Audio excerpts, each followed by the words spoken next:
All right, everyone.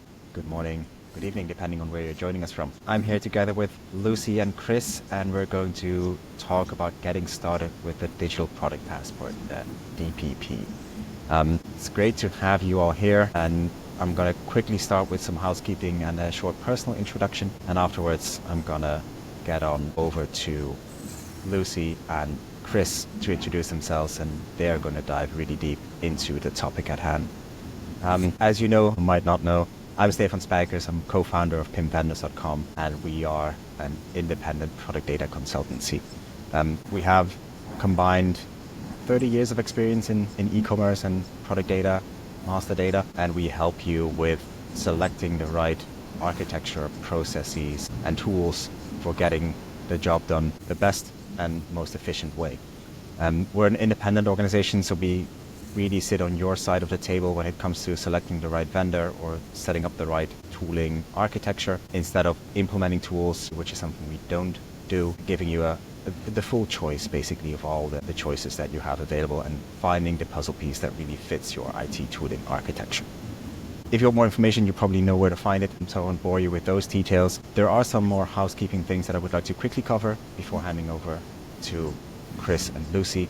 So we are recording this session, so if you're joining late or you missed the first few minutes, don't worry. I will send the recording to you afterwards. If you have any questions, there's a comment box, so please use the comment box on the right-hand side.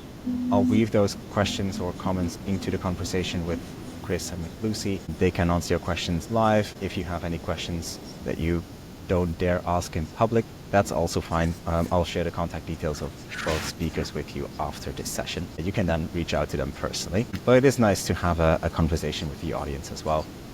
So please do make use of that comment box. Having said that, let's head on over to Lucy for a quick introduction.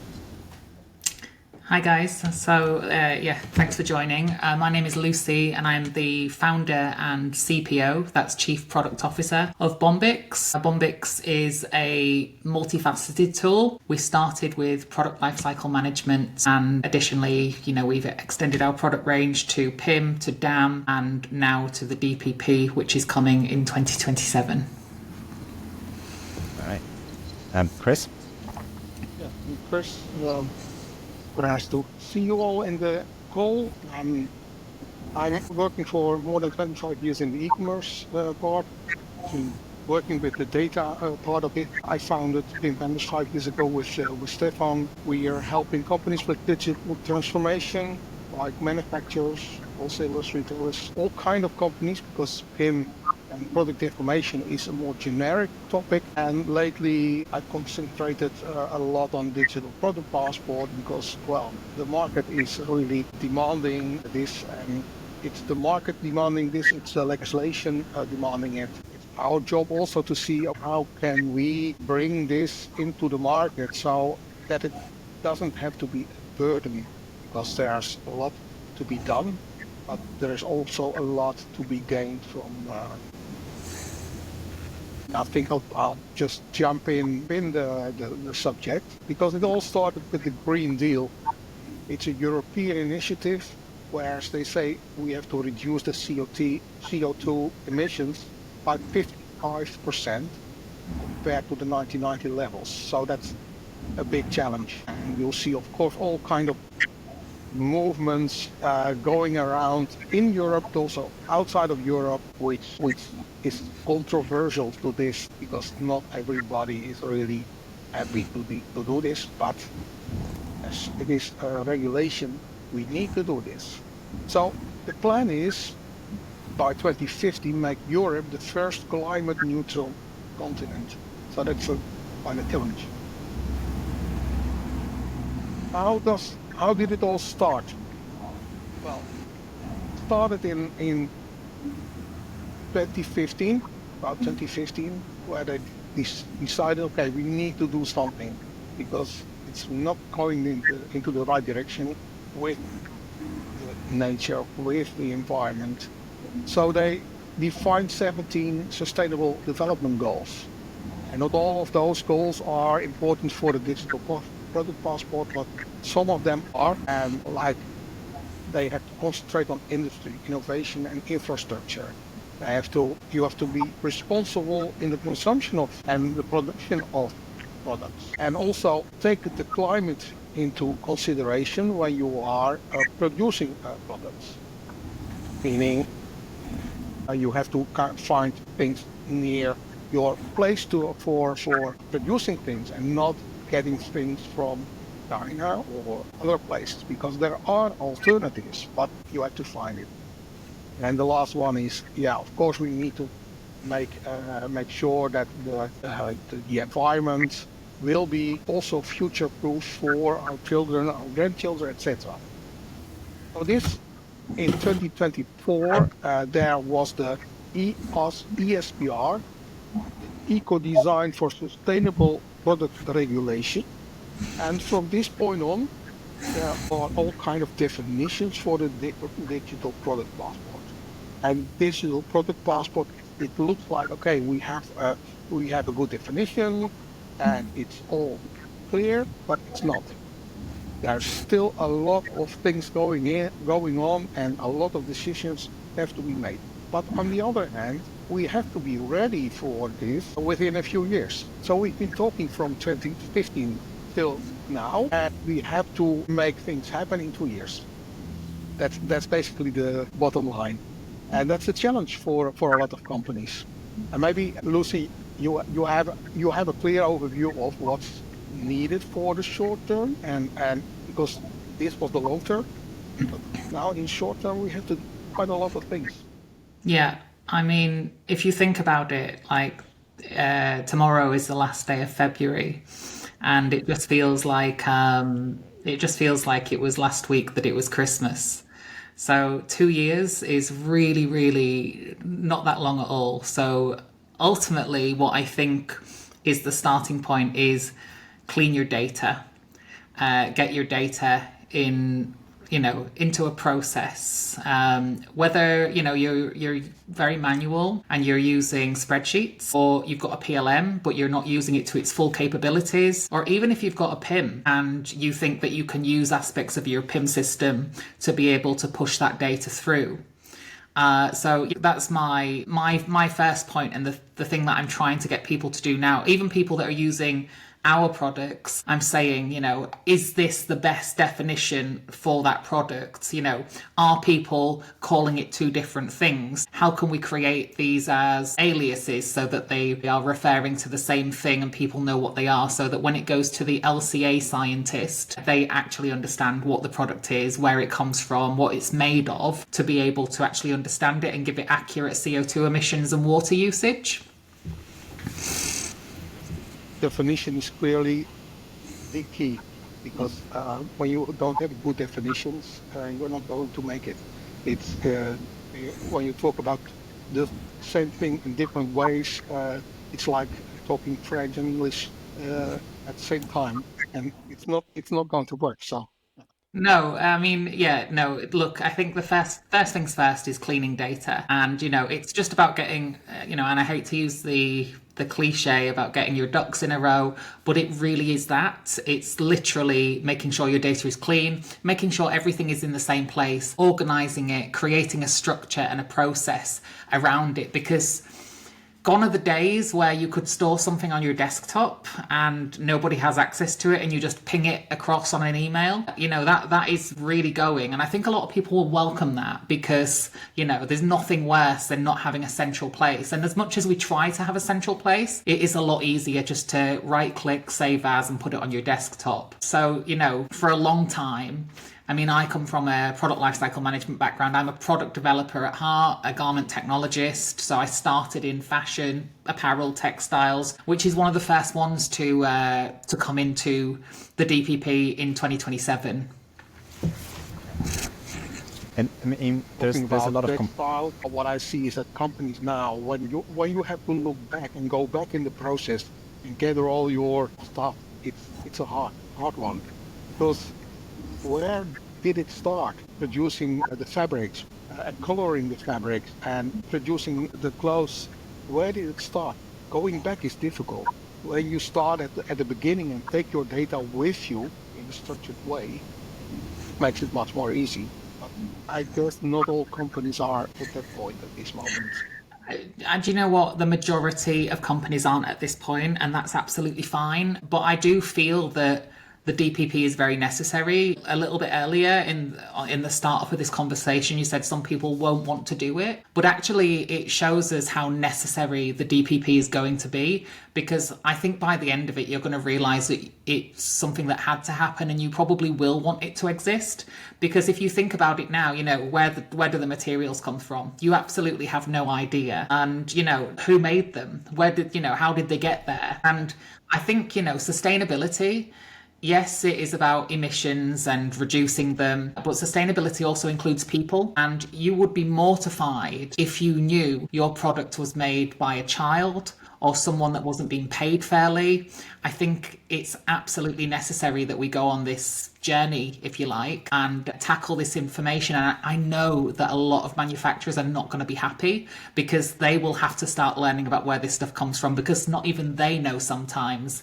So yeah, ultimately it's getting everyone on board to collaborate to be able to make it a little bit easier, because it's going to be a tough ride. But if you've got your company and your team involved and they're all going for it, you've only done 50% of the job, because now you've got to bring your supply chain into it, and everyone's got to collaborate. Because at the end of the day, if you don't collaborate and you don't produce a DPP, there's going to be a hefty fine that will put a lot of people out of business.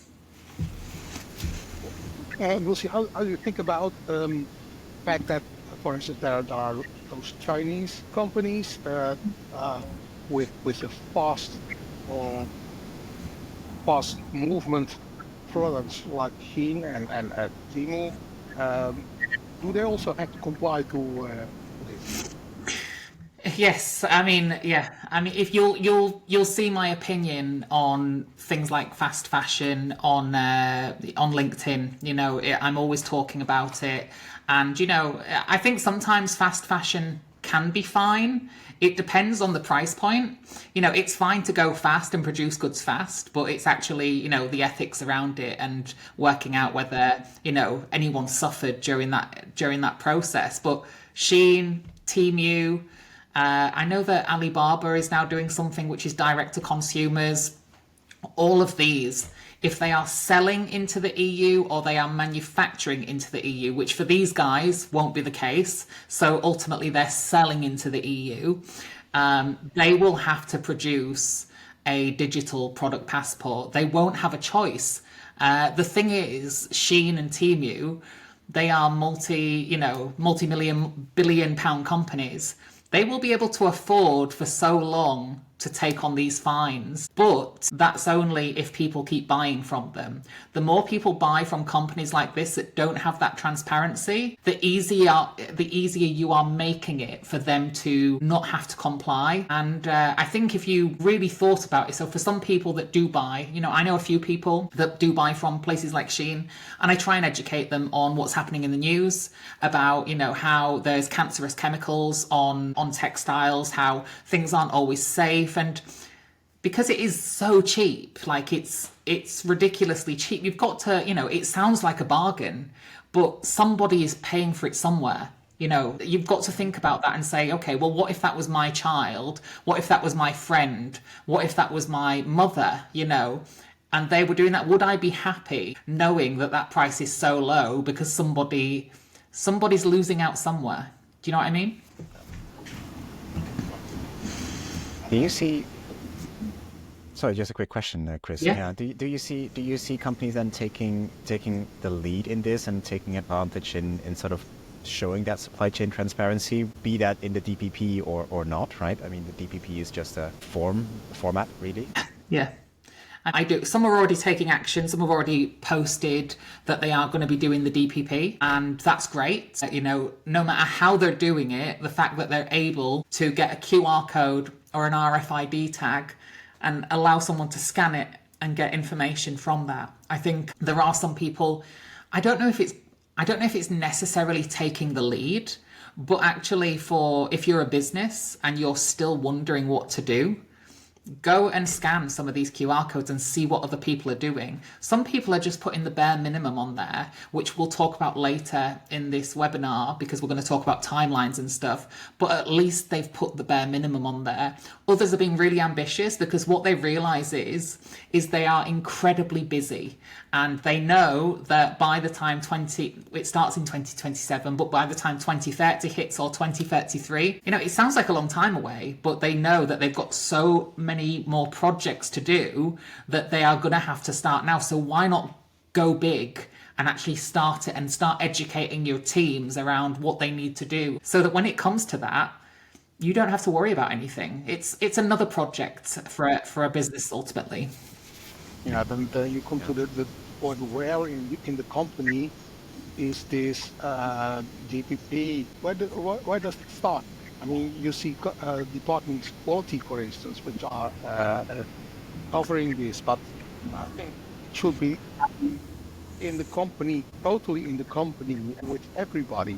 It's not just one department taking care of this, it's the whole thing. Starting with the development of the product, taking into account these different parts, rethink the way you're producing things, reviews, avoiding use of non-recyclable materials, for instance.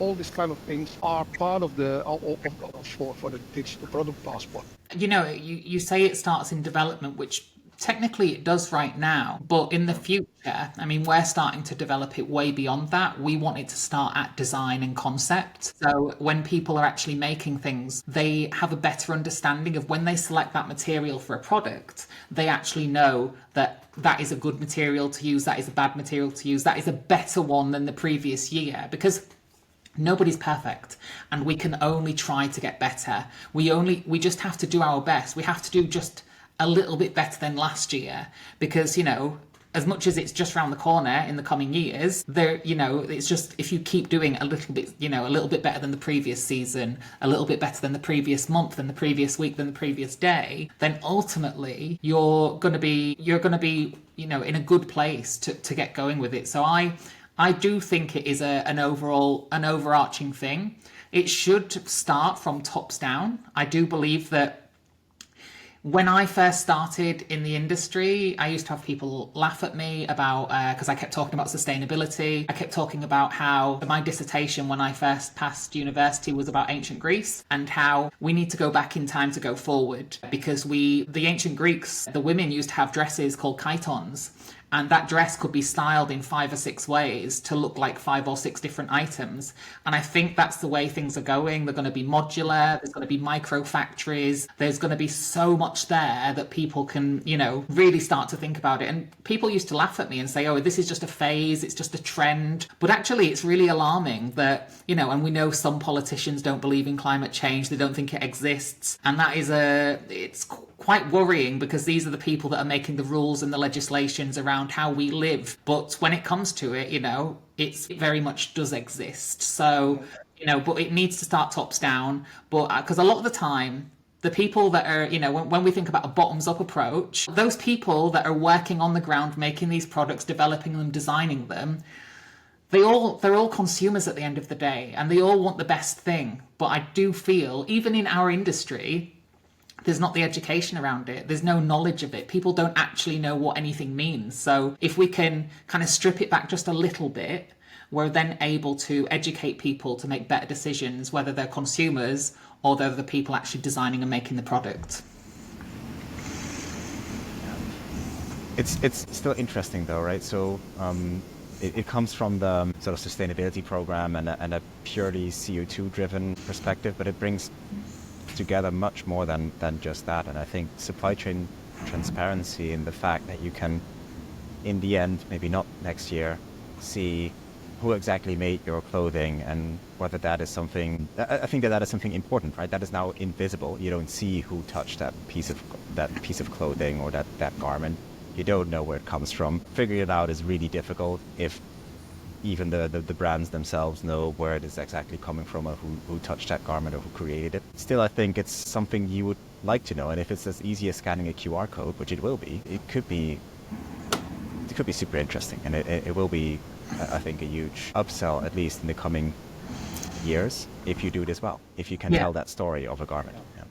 I mean, definitely, because if you think about it right now, let's take clothing or vases or any consumer goods that you could think of that aren't food. We might come on to food in a little bit, but let's say just general consumer goods, physical products that we purchase and use and enjoy, if it's fashion or it's some homeware or something.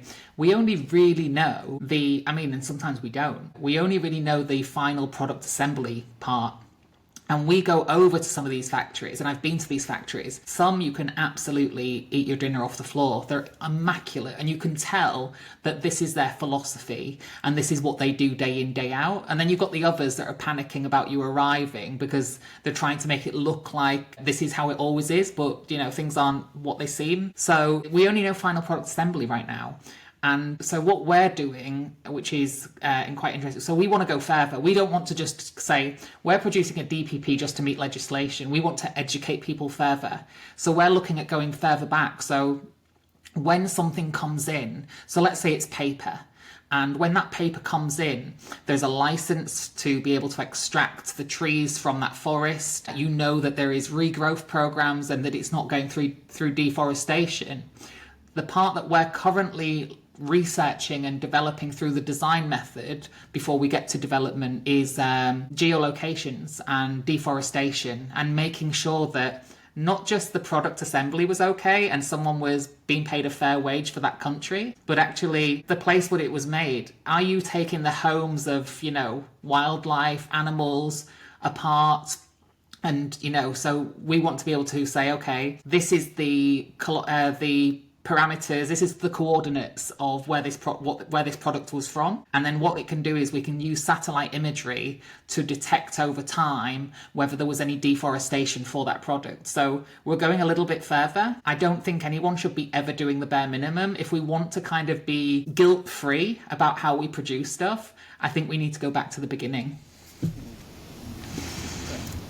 And do you think, because all these measures, all this information you are gathering, it's not just information. It does cost time, it does cost money, it does cost investment to set it up all.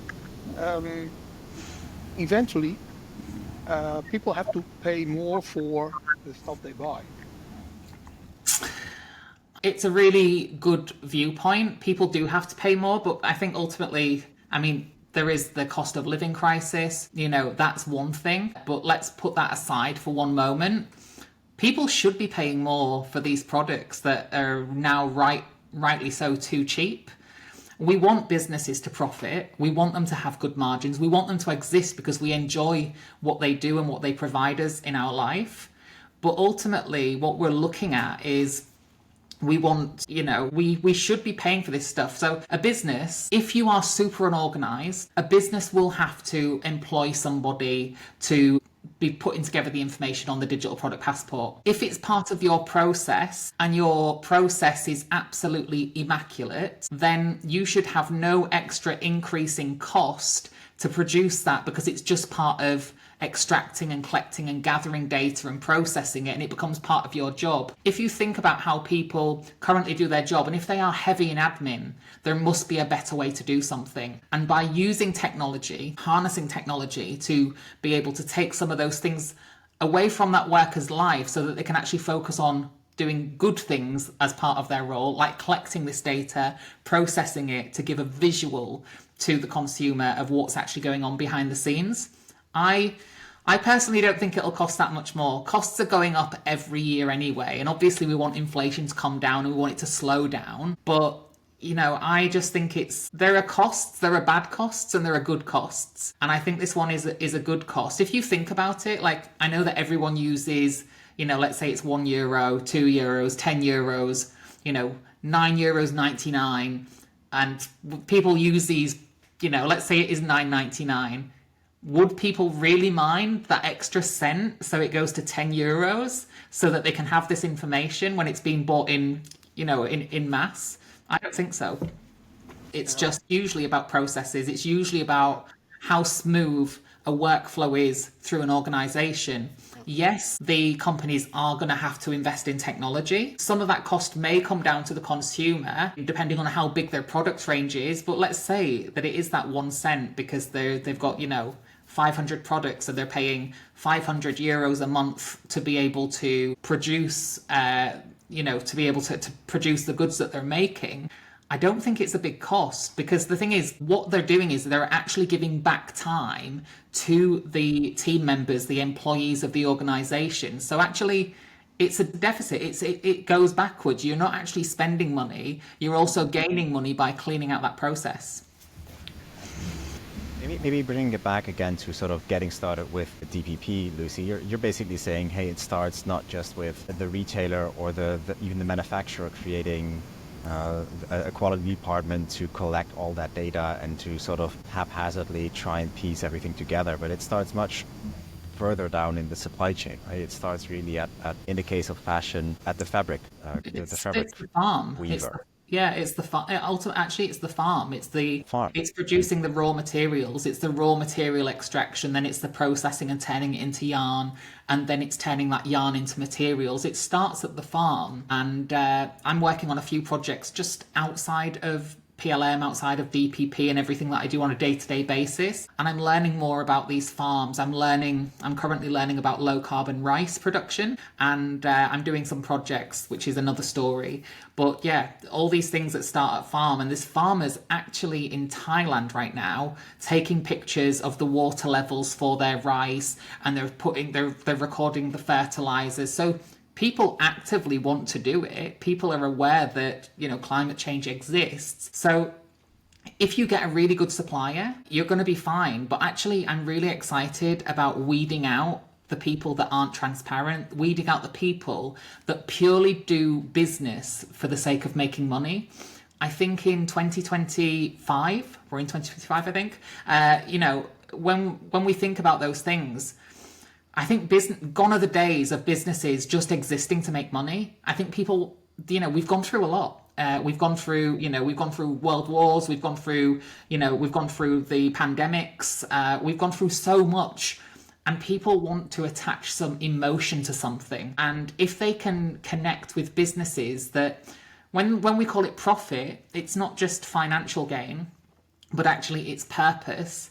People are more inclined to buy from those people because they know that it means something to them.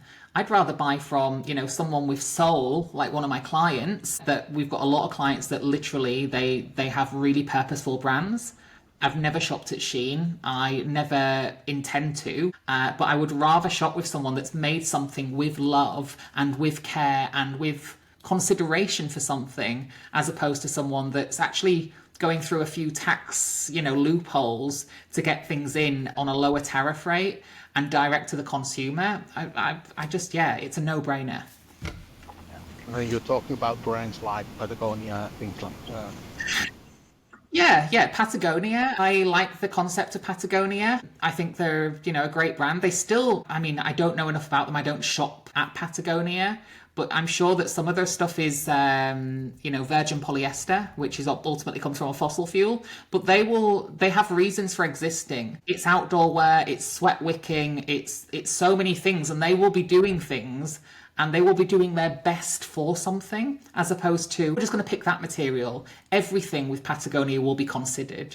We've got brands like, in the UK, we've got brands like Joni Clothing. Joni Clothing are an amazing team. I meet them on average once a month, and they are actually incredible. They literally care. The great thing about them is they're really transparent on how they make mistakes. They go, okay, this was our goal for this year, and we intended to not do any, we didn't want to ship anything by air. That was our goal. We failed, but we only did it twice in that year in comparison to the previous year. As I said previously, it's not about being perfect. It's about getting better. Improving. Yeah. And this is Joni Clothing? Yeah, Joni Clothing. The founder is a lady in Yorkshire called Lucy Gledhill, and she's got an incredible team of people, and they genuinely care about the environment. They care about the consumer. They've created a real community, and I'm using them as an example because they are probably one of the last brands that I emailed last, and they're just at the top of my head. But there are so many doing so many incredible things, and it's. And I mean, you don't need 5 new sweaters each year, right? I mean, that's I think also something where shopping has become more of a way to spend time instead of a way to get something that is functional and long lasting, right? It's try and get that new thing. I try my hardest. I know I'm guilty as charged here. Yeah, So I try my hardest, but I do enjoy fashion. But the thing is, the things that go in my wardrobe, I absolutely adore, and I will wear them into the ground. I think it's ultimately about. It's that addiction aspect, isn't it? It's that, when people were spending money for the sake of spending money, spending it for that one hit. And now with social media especially, people would buy outfits just for a look so that, and that's not what anyone should be about. There's rentals now. So you've got rental schemes where you can do that kind of thing if you want that. I'm not going to say to people don't buy, but I just think buy considerately. And, if you've got when you're buying in new things, is there other things that you can thrift? Is there anything that you can resell? I know that we all, as a nation, as people, we buy too much. I think there's just, it's got to be I about. always have to think about my grandmother. She repaired things when things were broken, whereas nowadays, okay, it's broken, we get some new things. Why not repair things? Yeah, well, let's talk about the digital product passport again. Yeah. This is going to be promoting that. So there's going to be something, it doesn't have to be in that section. You can call it what you like, but it has to report that you are pushing people to repair the products they have that they have purchased. So if something happens, and now you're getting repair stores for the same brands that are making these products and selling them. They will have partners that they can fix things, but I think there's also really smart ways that brands can make money from the DPPs by using it as a marketing tool. So maybe they've got an affiliate program with people that sell the tools, the sewing kits, the welding machines, whatever it is. Maybe they've got an affiliate program where they promote another person's product, another business's product, and say, okay, this is my product, but this is how you would fix it if something went wrong. And I think gone are the days of these big businesses that do everything and they don't do everything really well. I think the future of business is a lot of small businesses that are really focused on what they do, and they are a community of small businesses that will pass business to each other to let that other business thrive as well. So there are ways that you can repair, and the DPP will be all about that. Recycle. End of life, that should also be reported. So what can I do with it when it goes? Or, maybe you don't want it anymore and you want to resell it. So there'll be also resell partners where you can sell it. Maybe the brand gets something back. Maybe the person that's selling it gets something back. There's going to be so many ways. Like when I think about it, so we've got we have some fancy dress costumes, people using our system. So they make fantastic fancy dress costumes. And there's going to be, I think in the future, right now they've donated stuff to schools, school plays, nativity plays, and, so that you can use that stuff. And I think there's going to be something like that where there's going to be communities of people saying, well, I've got this costume, but I need this costume. And there's going to be swap shops and everything. So there's so much you can do. You don't have to buy new all the time. So, I think it's community driven as well. Last week in Utrecht at the Central Station, there's opened a swap shop for clothing. Yeah, interesting. Yeah, completely. Yeah, I'm gonna paste the link into the discussion forum. I'll also share Jones Clothing. Any shout out is going straight into the comment section. We have a comment about the role of RFID in tracking the DPP or tracking clothing throughout the life cycle. How do you see the use of technology like RFID in that supply chain or in tracking clothing? So QR codes are really good, but if you put them on a care label that's satin, ultimately it's going to fade. We have to find better printing techniques. But if it's an RFID tag, and I think some luxury brands are going to do this, where the actual mold of their branding will be an RFID tag where they will put it into it because it's a luxury market and they want someone to be able to just go over it with their phone. It'll detect something and it'll bring it up. I think it's going to be very much a luxury thing. I think it will go into the norm with brands that are mid-level and they want to also kind of create that kind of aspect. It might be a small chip that goes into the care label so that, let's say, the QR code doesn't work, you've got a backup. And, right now I'm looking at ways of how can we create a domain where people can store their QR codes and their digital product passports so they have a collection of all the things that they need to know about for that product. And I think in the future as well, I think, especially with the RFID tags, I'd be really passionate about working with someone that would build washing machines, like smart washing machines. And if you put that item in the washing machine would immediately know how to wash it. And that's going to be a really cool innovation. And I know it's going to happen. And I would love to be part of something when that does happen. I think it's it's smart works, how we work our lives. It's going to make things easier. I love it. What is the minimum temperature that you can wash this on and automatically set it to the most eco-friendly cycle that you can put it on? Denim is a huge user of. You don't need to watch denim, Lucy. That's the whole. Well, no. You pop it in the freezer and you kill the bacteria. But when you've got some crazy dogs like mine, I've got 2 puppies. On occasion you have to wash denim, and it just won't come out. So yeah, no, you absolutely put it in the freezer. You don't need to wash it. But if you do need to wash it, use the water measure and just reduce it. It's absolutely fine to do that. We have a question regarding timelines, actually. So a question from Jason Simpson is, the DPP becomes mandatory for certain categories in 2027. What level of data is required in 2027, and when does fully serialized data need to be included? So unique instances of that serialized data. Yeah. So obviously the DPP will start with batteries, it will start with toys, and it will start with textiles. And I imagine things that aren't predominantly textiles will come in next, but because they have some upholstery on them, like chairs or something, I imagine that's what will be next. But for now, what we know is batteries, textiles, and toys. And that's starting in 2027. I have... if you want me to go into it now, I can actually present my screen and I can give some timelines. Is that okay? Yeah, sure. Okay, so let me just share my screen. And then if I... bear with me.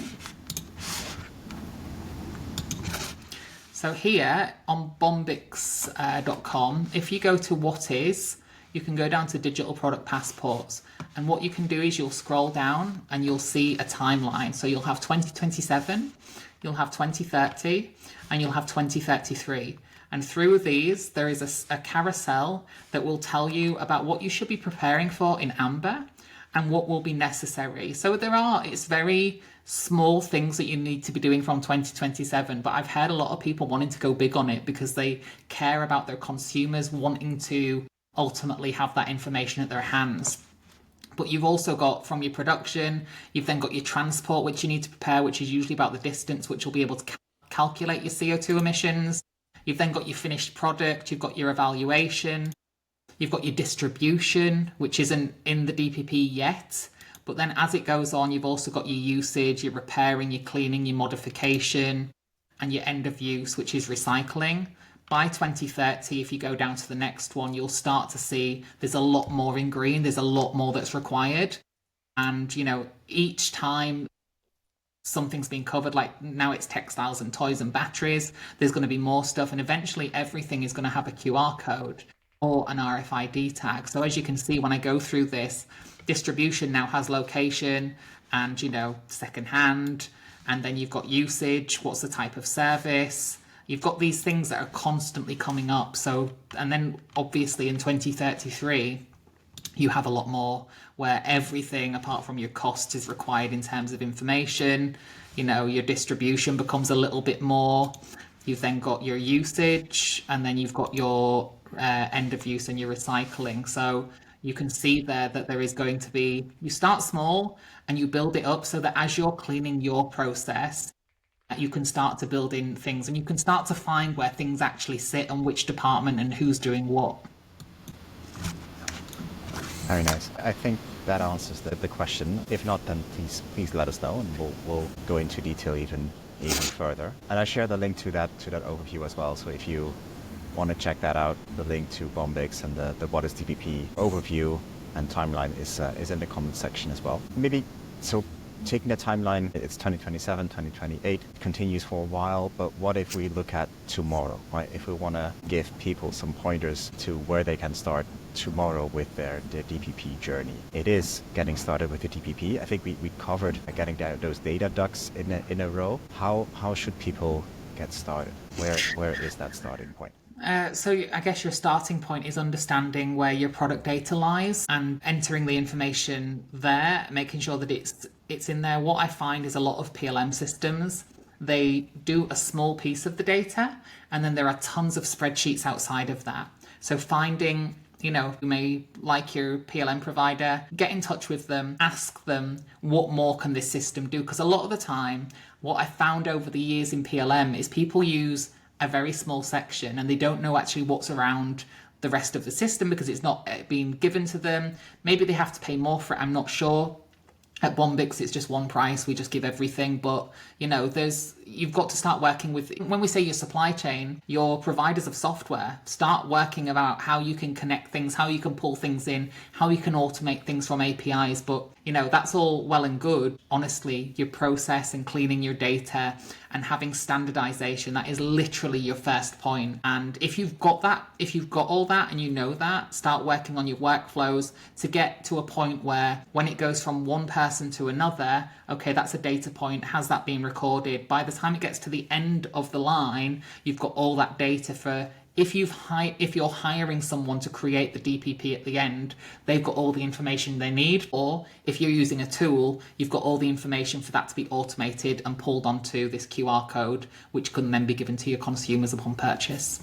What you often see is that data coming from LM going into product information management solution, it's still a cut. I mean, a lot of companies, they are just, okay, PLM, give me an Excel or even a mail with information, and other people typing this information into the PIM, and this can be optimized, of course, because there's a lot of information coming from all kinds of solutions, all kinds of systems, and you can automate this, having concentrated all this information together.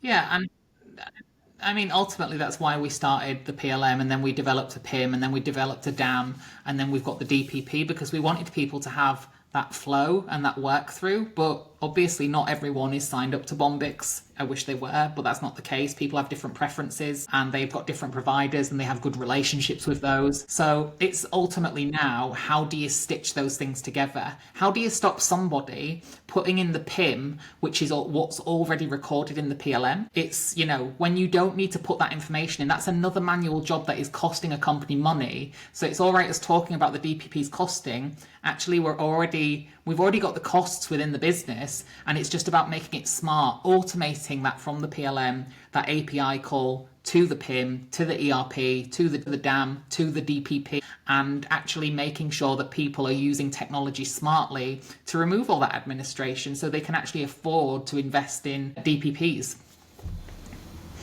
Yeah, makes sense. Chris, how would you start? So if someone would ask you tomorrow, where do you start with getting ready for the DPP?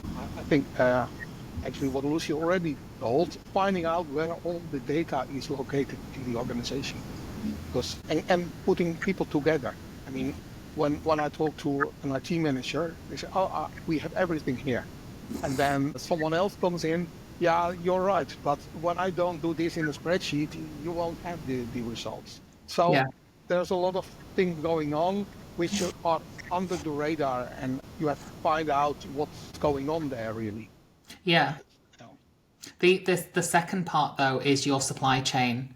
start working with collaborators. If you've got really good suppliers that give you information, so we've got a really cool feature on our PLM where your suppliers can actually input things that you might have made a mistake on, or it's changed and you haven't had time to do. So we've had it previous to the DPP where there can be a thing called supplier suggest, and what they do is the supplier puts in the information, you can approve it or reject it, and then it can feed that in automatically. And we also do auto approvals where if you trust your supplier to put in the weight, they can do that ready for the DPP so that you don't have to do that. A lot of your data is with your suppliers, with your manufacturers.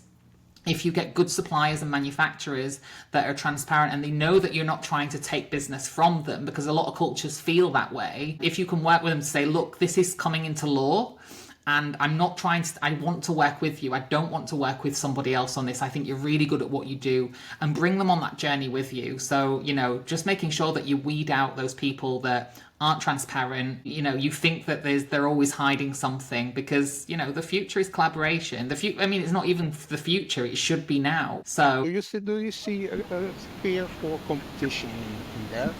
Well, I'm giving a lot of my information and it has to be transparent, but my competitors don't do this and I'm losing them.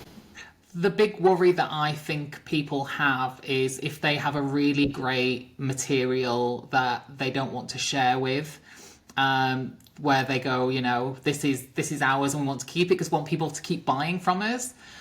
But I think at the end of the day, you can copy almost anything. I mean, China's been really good at replicating anything that you give them. They can actually give you back, and it's pretty much the same. It's the same with anything. So if you take a swatch to somewhere, they will do their research. They will go and find that material. That material is not only in one place on the planet. There are people that can get that information. I just think as a business, you've now got to be really good. You've got to be open. You've got to be a storyteller, and you have to be telling people what you're doing to make their lives easier, to make things, easy that they don't have to make decisions on. They want to literally buy from you. I think anyone that isn't, being a storyteller and selling why they do something and the reason for being, I think they're all going to go. Well, not all of them, but I think a lot of them are going to go. And I can't wait for that day, because I don't think that you should be on this planet for this very small time and not have purpose or reason for doing something. I know that it's not always possible.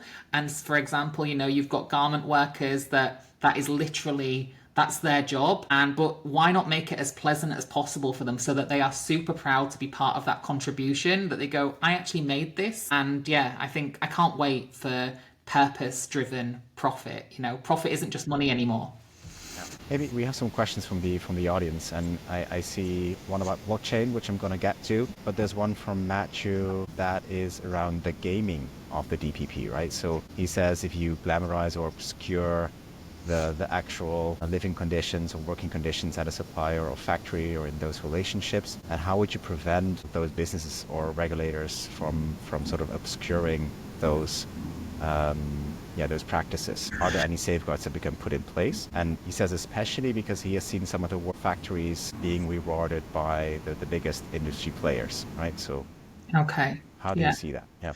So Matthew, I'm completely in the same boat. I've seen so many people glamorize and make blatant lies out of things. I think if you're gonna get into, obviously as a business, you can skew data if you're not going through a technology route. But if you are signing up to digital product passports, making sure that they can automate and pull out ethical audits, so that there's no. Years ago, I used to see people buying past test reports or buying ethical audits, and nowadays if it comes directly from the lab, so you bring the lab into the story because they're going to have to be part of it, you bring the audit providers, SEDEX, etc. into it. I think if it comes directly from the source and this is coming into a system, you've got more likelihood of not being able to skew this data. We're going to have a lot of people doing it, but I honestly think now with everybody with camera phones, with information at their hands, I think they're going to be fished out pretty quickly. But we have to start somewhere, right?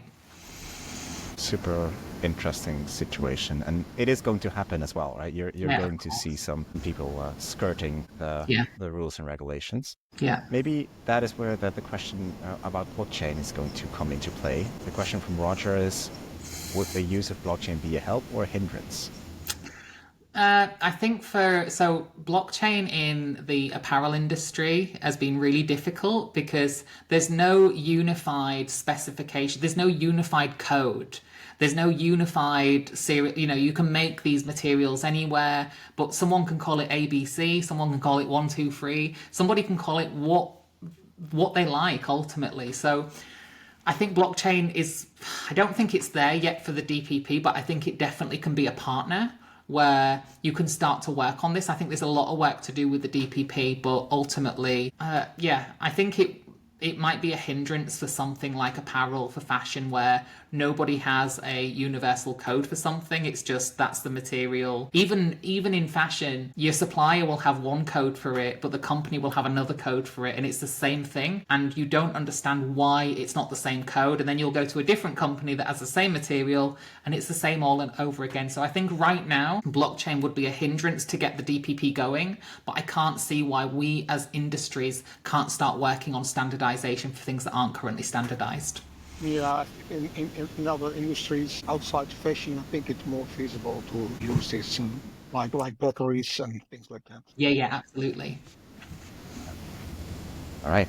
I want to be respectful of everyone's time. I see it's already almost the full hour is coming up. I was a bit surprised that we're that far into the conversation already. But before I wrap up, maybe any final closing thoughts on the DPP and getting started, and maybe then wrap up, Lucy, with where people can find you if they have any more follow-up questions on either sort of obscuring facts in the DPP or the usage of the blockchain. Yeah. So, you can obviously find us on bombiix.com, which is where my name is at the bottom of the screen. You can see the website, go to there, but add me personally on LinkedIn, follow Bombiix if you'd like.